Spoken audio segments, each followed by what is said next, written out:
Hey, I'm Mark Goodman. And I'm Alan Light. On today's podcast, in celebration of International Guitar Month, Pete Townsend of The Who will join us. Pete went deep with us into his relationship with the guitar and with music in general, the new Broadway version of Tommy. He clarified the status and the future of The Who, and much, much more. Sound Up with Mark Goodman and Alan Light, the only music podcast that matters. Get it on Pandora, Spotify, Apple Podcasts, or wherever you get your podcasts.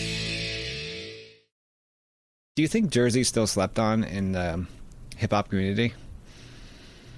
I think Jersey is very slept on. I've always said from day one, I think Jersey has some of the best, like lyrical technicians. I think Jersey have some of, if not the best, lyricists, in my opinion. But I feel that they all have this sense of, we're underrated. New York never gave us our props. So there's almost even a little anger and ferocity in everybody's music in Jersey. Like we just have like a cockiness that we just know we're the best. And, Redman had it. Like most Jersey MCs do have that component.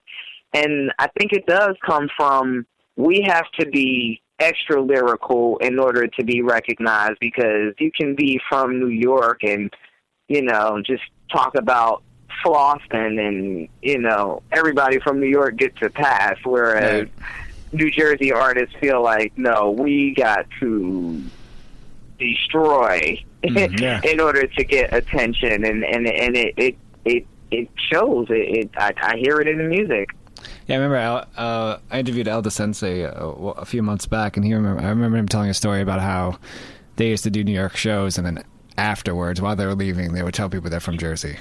I've never felt that way. Like I've carried the Jersey banner, high and proud. So I guess maybe it's different if you're a guy. He probably felt a different pressure from myself being a female. I didn't think I had to, hide that fact. I always shouted I write my own rhymes. I always, shouted the bricks. I've always,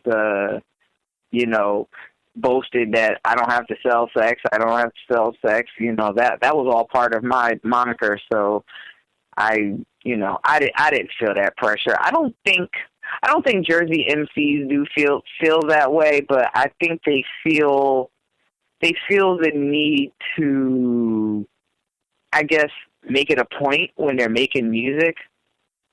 Like I get a lot of, I cross paths with a lot of Jersey artists, and they, we got this.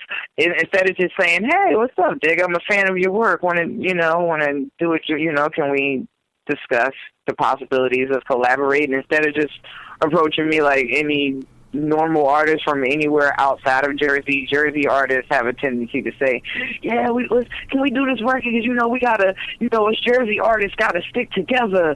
They don't be trying to put Jersey on." Like there's always like this point to mention that it's a fight for Jersey artists, and I try to tell them, if you don't approach it like that, it won't be a fight.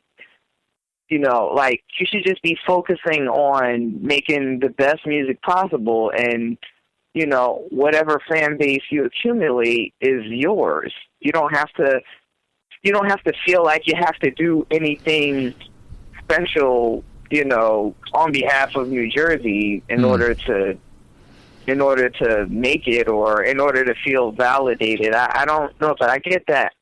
I get that a lot from Jersey art. Like every Jersey artist that I would say, like in recent years, that's the newer ones, especially, like that's ever asked me to collaborate. At some point in the conversation, they mentioned, because Jersey, they don't be, New York be trying to front on us, and it's like, do you really think that?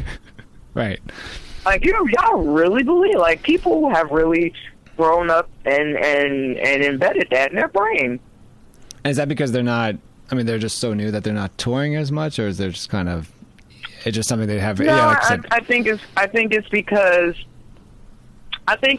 they feel like, why is someone like, I guess they probably figure, like, why does a Biggie Smalls have more commercial success than a Redman? Where, lyrically, we like him better. Or, why is all this attention on Kim and Foxy when, Rah Digga's really spitting and, they're just taking off their clothes? It's like, it's that whole, instead of, and it's because, I understand why they, from the outside looking in, I can understand why they might view it that way, but it's not really until you get into a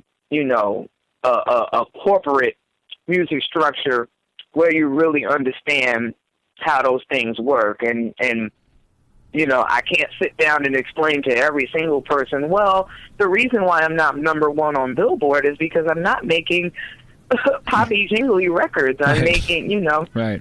I'm staying true to my art form, and with that, I had to accept the fact that I may never be as commercially successful, as someone who makes those records, who will collaborate with the Lady Gagas of the world, and I'm fine with that. But to a person who's not in the business or just really understand how the business works, they'll just never understand why Rah Digga is so underrated compared to, like, other females from New York or just other females in general.